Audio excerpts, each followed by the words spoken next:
And those are some of the headlines. This is Democracy Now!, democracynow.org, The War and Peace Report. I'm Amy Goodman. It was 5 years ago that Hurricane Katrina was barreling towards the Gulf Coast.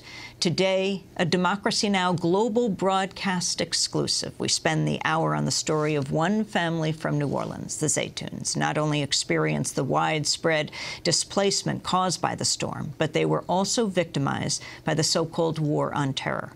Their story forms the basis of the critically acclaimed novel Zeitoun by the celebrated writer Dave Eggers, who just won the American Book Award for his book.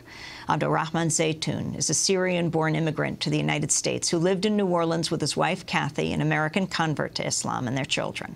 Together, they ran a successful painting and contracting business and are well known in the local community of New Orleans. As the storm approached the city in late August 2005, Kathy and her kids fled to Baton Rouge to her sister's house. They then proceeded to a friend's home in Phoenix, Arizona, where they waited out the storm.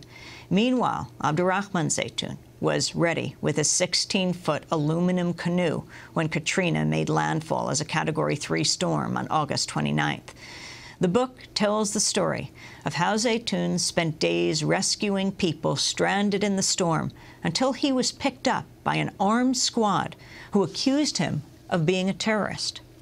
He was held for 3 weeks without any contact with his family. They thought he was dead.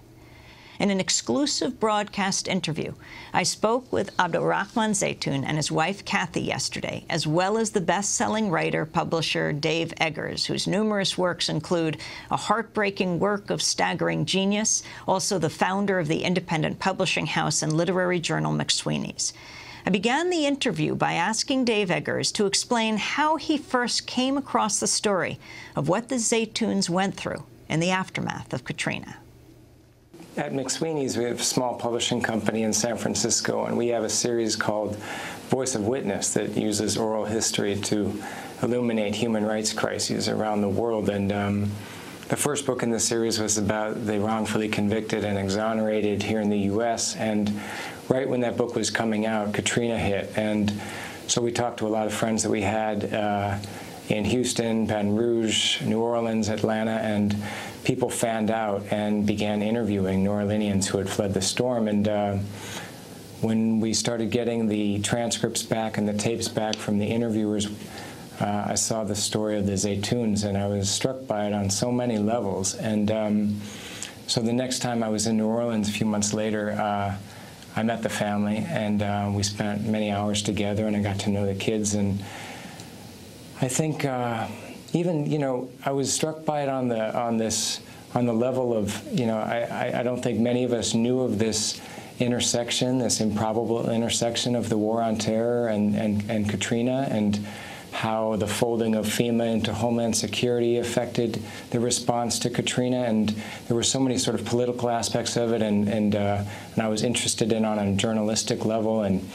But it was also getting to know this family that I connected to almost immediately, and also, you know, their story goes so deep, and you know, and Zeitoun's family's story in Syria was so fascinating, and Kathy's conversion to Islam was, I think, a really valuable way to introduce Islam to readers that might not know too much about it. And so they're this all-American family that they encompass the immigrant experience, the American dream, all of these all-American values in New Orleans, and then at the same time, you know, he was put in this moment in time where he rose to a challenge and became a hero, and then of course something terrible happened that I hope could never happen again in this country, that it was a moment in time when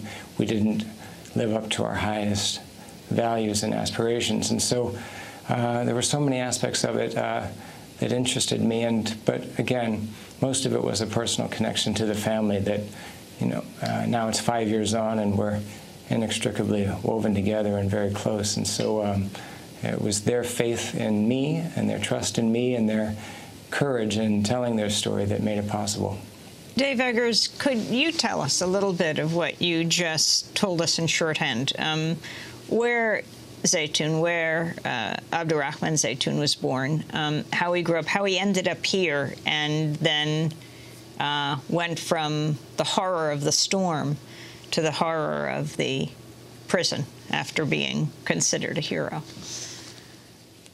Well, some of one of the great parts of researching a book like this was to go back to his hometown of Jableh on the coast of Syria and see this, what was at the time when he was growing up, a pretty small fishing village, and it's grown somewhat since then. But I was able to meet his brothers and sisters, all of whom, or most of whom, are still there, and also see his grandmother's hometown, which is on an island called Arwad Island, which is just off the coast near Tartus, and get to know everybody and see, and get to know generations of the Zeitouns. And it's an incredibly illustrious family that has, they've achieved so many things. They're professors, and they're principals of schools and doctors, and his brother Ahmed is a ship captain, and I got to spend time with him in Spain. And so Zeitoun grew up there, and he eventually became a merchant sailor, sailing around the world on many different vessels, helping to load and unload, and he saw the world that way, and finally stopped in the U.S. He first settled in Baton Rouge and then New Orleans, and he built this business from scratch because he had grown up around a lot of different trades, and he got to know masonry and painting and carpentry, and he was, he worked for a lot of other contractors, and he was the hardest working guy that they'd ever seen. And so pretty soon he had his own business. Soon after, he married Kathy, and they built this business together as like equal partners and, handling different sides of the business. And so in every way, they really do embody the American dream: hard work, family, and a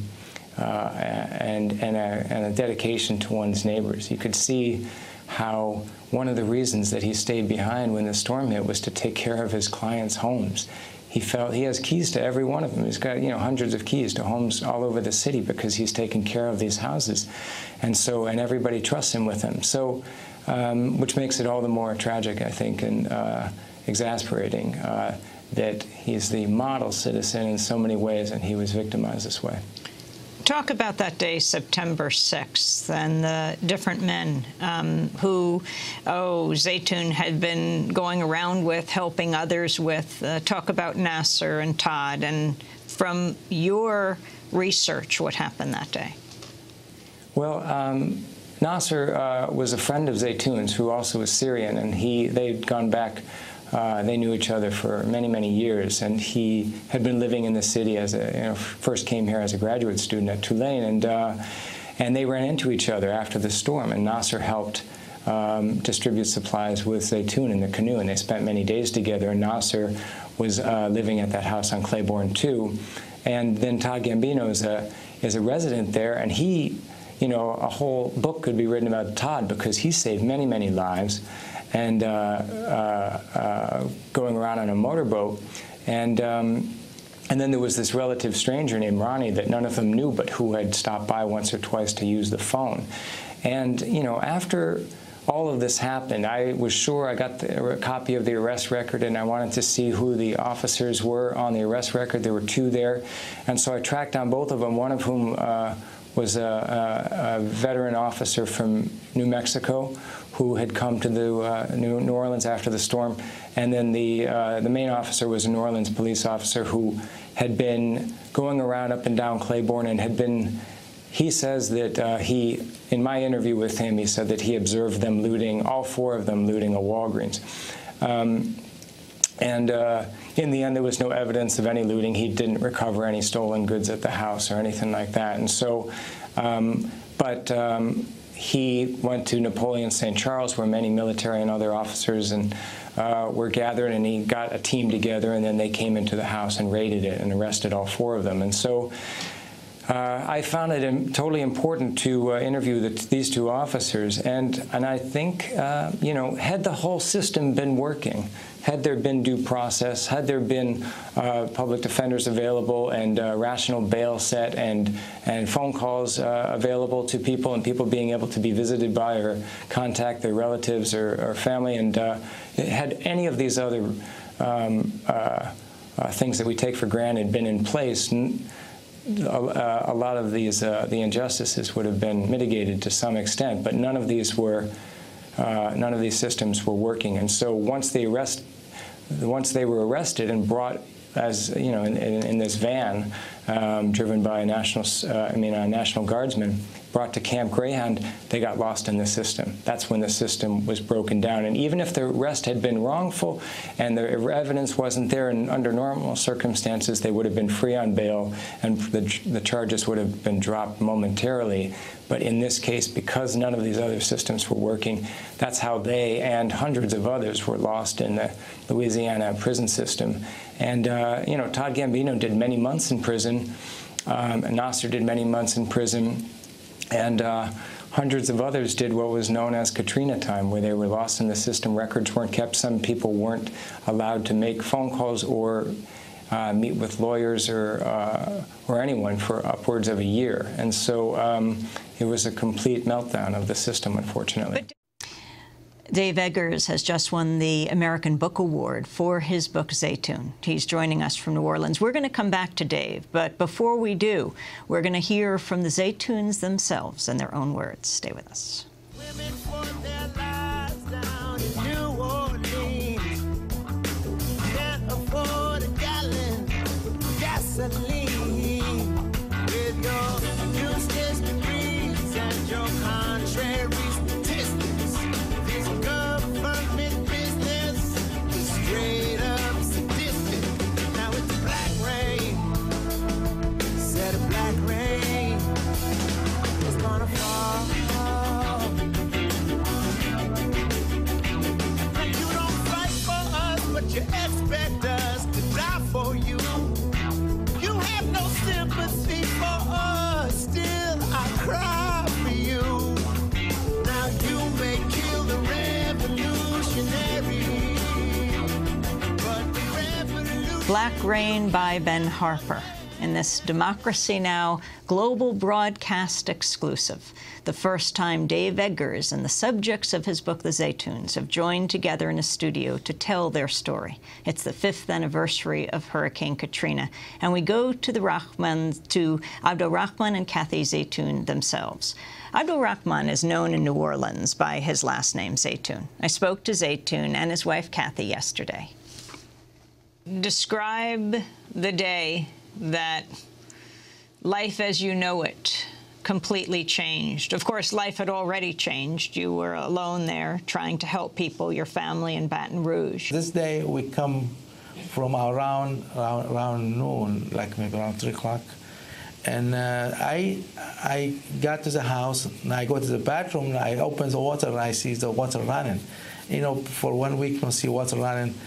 And I jump, take a shower right away, and I have the couple guys, the one guy I brought with me from other place, and I tell him, go ahead, jump in the shower because I have water running.